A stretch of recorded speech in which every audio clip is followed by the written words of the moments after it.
پھر داؤد نے کہا کہ خداوند نے مجھے شیر اور ریچھ کے پنجہ سے بچایا، وہی مجھے اس فلسطینی کے ہاتھ سے بچائے گا۔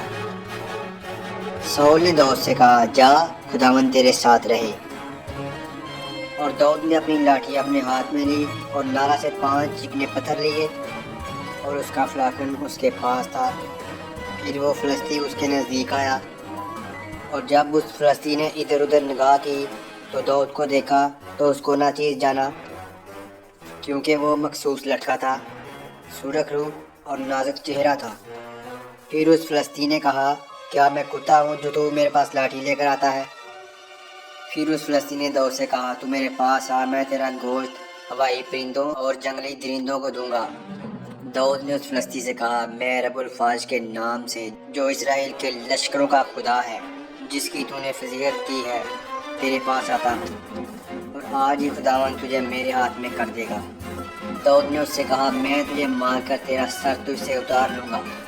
اور داؤد نے کہا، میں آج کے دن فلسطینیوں کی لاشیں ہوائی پرندوں اور جنگلی جانوروں کو دوں گا، تاکہ دنیا جان لے اسرائیل میں ایک ہی خدا ہے، اور یہ ساری جماعت جان لے کہ خداوند تلوار اور بالے کے ذریعہ سے نہیں بچاتا، اس لیے کہ جنگ تو خداوند کی ہے، وہی تم کو آج میرے ہاتھ میں کرے گا۔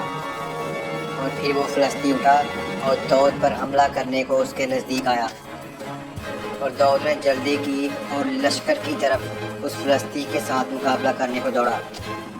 اور داؤد نے اپنے تھیلے میں اپنا ہاتھ ڈالا، اس میں سے ایک پتھر فلاکن میں رکھ کر اس فلسطی کے ماتھے پر مارا۔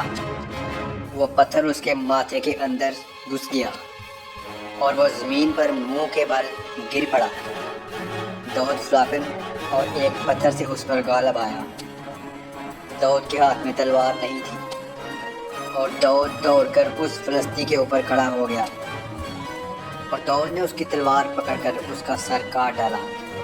اور داؤد اس فلسطی کا سر یروشلم میں لے کے آیا، اور اس کے ہتھیاروں کو اس نے اپنے ڈیرے میں رکھا۔